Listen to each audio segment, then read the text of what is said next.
Kitab Kejadian pasal 4, Kain dan Habel. Manusia itu bersetubuh dengan Hawa istrinya. Perempuan itu mengandung lalu melahirkan Kain, dan ia berkata, "Aku telah mendapat seorang laki-laki dengan pertolongan Tuhan." Kemudian ia melahirkan Habel, adik Kain. Habel menjadi gembala kambing domba, sedangkan Kain menjadi petani. Beberapa waktu kemudian, Kain mempersembahkan sebagian dari hasil tanah itu kepada Tuhan sebagai kurban persembahan. Habel juga mempersembahkan sebagian dari anak sulung kambing dombanya dengan lemak-lemaknya. Tuhan mengindahkan Habel dan kurban persembahannya itu, tetapi Kain dan kurban persembahannya tidak diindahkannya. Lalu hati Kain menjadi sangat panas dan wajahnya muram. Firman Tuhan kepada Kain, "Mengapa hatimu panas dan wajahmu muram? Bukankah wajahmu akan berseri-seri jika engkau berbuat baik? Namun jika engkau tidak berbuat baik, dosa sudah mengintai di depan pintu. Hasratnya tertuju kepadamu, tetapi engkau harus berkuasa atasnya." Kata Kain kepada Habel adiknya, "Mari kita pergi ke padang." Ketika mereka ada di padang, tiba-tiba Kain menyerang Habel adiknya dan membunuhnya. Firman Tuhan kepada Kain, "Di mana Habel adikmu itu?" Jawabnya, "Aku tidak tahu. Apakah aku penjaga adikku?" Firman-Nya, "Apakah yang telah kau perbuat ini? Darah adikmu berteriak kepadaku dari tanah. Sekarang terkutuklah engkau, terasing dari tanah yang mengangakkan mulutnya untuk menerima darah adikmu itu dari tanganmu. Apabila engkau mengerjakan tanah itu tidak akan lagi memberikan hasilnya kepadamu. Engkau akan menjadi pelarian dan pengembara di bumi." Kata Kain kepada Tuhan, "Hukumanku itu lebih besar daripada yang dapat kutanggung. Sekarang engkau menghalau aku dari tanah ini, dan aku akan tersembunyi dari hadapanmu, serta menjadi pelarian dan pengembara di bumi. Siapa saja yang akan bertemu dengan aku, tentulah akan membunuh aku." Firman Tuhan kepadanya, "Sekali-kali tidak. Siapapun yang membunuh Kain akan dibalas 7 kali lipat." Kemudian Tuhan menaruh tanda pada Kain, supaya ia jangan dibunuh oleh siapa saja yang bertemu dengan dia. Lalu Kain pergi dari hadapan Tuhan dan tinggal di tanah Nod, di sebelah timur Eden. Kain bersetubuh dengan istrinya, lalu perempuan itu mengandung dan melahirkan Henoh. Kemudian Kain mendirikan suatu kota dan dinamainya Henoh menurut nama anaknya. Irad dilahirkan bagi Henoh, dan Irad mempunyai anak, Mehuyael, dan Mehuyael mempunyai anak, Metusael, dan Metusael mempunyai anak, Lamek. Lamek memperistri 2 orang, yang satu bernama Ada, yang lain Zila. Ada melahirkan Yabal, dialah yang menjadi bapa leluhur orang yang tinggal di kemah dan memelihara ternak. Nama adiknya Yubal. Dialah yang menjadi bapa leluhur semua orang yang memainkan kecapi dan suling. Zila juga melahirkan anak, Tubal Kain, bapa leluhur segala tukang tembaga dan tukang besi. Adik perempuan Tubal Kain ialah Naama. Berkatalah Lamek kepada kedua istrinya, "Ada dan Zila, dengarkanlah suaraku, hai istri-istri Lamek. Pasanglah telingamu kepada perkataanku ini. Aku telah membunuh seorang laki-laki karena ia melukai aku, membunuh seorang muda karena ia mencederai aku. Jika Kain harus dibalas 7 kali lipat, maka Lamek 77 kali lipat." Adam bersetubuh lagi dengan istrinya, lalu perempuan itu melahirkan seorang anak laki-laki dan menamainya Set. Sebab katanya, "Allah telah mengaruniakan kepadaku seorang keturunan yang lain sebagai ganti Habel, sebab Kain telah membunuhnya." Seorang anak laki-laki juga dilahirkan bagi Set, dan dinamainya Enos. Pada waktu itulah orang mulai memanggil nama Tuhan. Kitab Kejadian pasal 5, Keturunan Adam. Inilah daftar keturunan Adam pada waktu manusia diciptakan oleh Allah. Dijadikannyalah dia menurut rupa Allah, laki-laki dan perempuan diciptakannya mereka. Ia memberkati mereka dan menamai mereka manusia pada waktu mereka diciptakan. Setelah Adam hidup 130 tahun, ia mempunyai seorang anak laki-laki menurut rupa dan gambarnya, lalu dinamainya Set. Umur Adam masih 800 tahun lagi setelah mendapat Set. Ia juga mempunyai anak laki-laki dan perempuan. Jadi, Adam mencapai umur 930 tahun, lalu ia mati. Setelah Set hidup 105 tahun, ia mempunyai anak Enos. Set masih hidup 807 tahun lagi setelah mendapat Enos. Ia juga mempunyai anak laki-laki dan perempuan.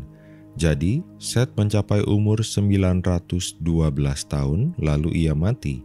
Setelah Enos hidup 90 tahun, ia mempunyai anak Kenan. Enos masih hidup 815 tahun lagi setelah mendapat Kenan. Ia juga mempunyai anak laki-laki dan perempuan. Jadi, Enos mencapai umur 905 tahun, lalu ia mati. Setelah Kenan hidup 70 tahun, ia mempunyai anak Mahalaleel. Kenan masih hidup 840 tahun lagi setelah mendapat Mahalaleel. Ia juga mempunyai anak laki-laki dan perempuan. Jadi, Kenan mencapai umur 910 tahun, lalu ia mati. Setelah Mahalaleel hidup 65 tahun, ia mempunyai anak Yared. Mahalaleel masih hidup 830 tahun lagi setelah mendapat Yared. Ia juga mempunyai anak laki-laki dan perempuan. Jadi, Mahalaleel mencapai umur 895 tahun, lalu ia mati. Setelah Yared hidup 162 tahun, ia mempunyai anak Henokh.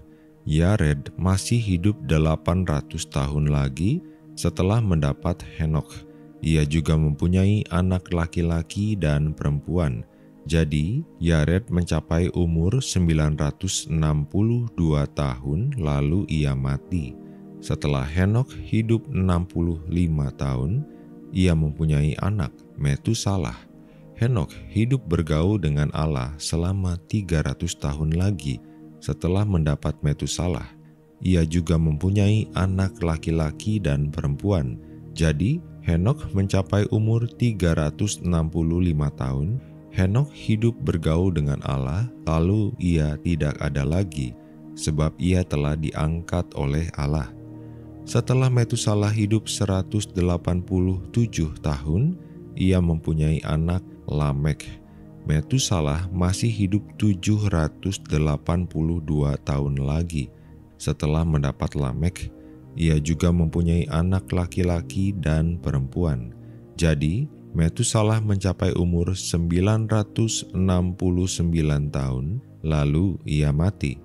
Setelah Lamek hidup 182 tahun, ia mempunyai seorang anak laki-laki dan menamainya Nuh. Katanya, anak ini akan memberi penghiburan kepada kita dalam pekerjaan kita yang penuh susah payah di tanah yang telah dikutuk oleh Tuhan. Lameh masih hidup 595 tahun lagi setelah mendapat Nuh. Ia juga mempunyai anak laki-laki dan perempuan. Jadi, Lameh mencapai umur 777 tahun, lalu ia mati. Setelah Nuh hidup 500 tahun, ia mempunyai anak Sem, Ham, dan Yafet. Kitab Kejadian pasal 6, Kejahatan Manusia. Ketika manusia mulai bertambah banyak di muka bumi dan anak-anak perempuan dilahirkan bagi mereka, anak-anak Allah melihat bahwa anak-anak perempuan manusia itu cantik-cantik. Lalu dari antara perempuan-perempuan itu mereka ambil sebagai istri siapa saja yang mereka sukai. Berfirmanlah Tuhan, Rohku tidak akan tinggal di dalam manusia selama-lamanya, karena manusia itu daging. Umurnya hanya akan mencapai 120 tahun saja. Pada waktu itu dan juga kemudian, ada orang-orang raksasa di bumi ketika anak-anak Allah menghampiri anak-anak perempuan manusia dan perempuan-perempuan itu melahirkan anak bagi mereka. Mereka itulah orang-orang yang gagah perkasa di zaman purbakala, orang-orang ternama. Tuhan melihat betapa besarnya kejahatan manusia di bumi dan segala kecenderungan hatinya selalu membuahkan kejahatan semata-mata. Lalu Tuhan menyesal bahwa Ia telah menjadikan manusia di bumi dan hal itu memilukan hatinya.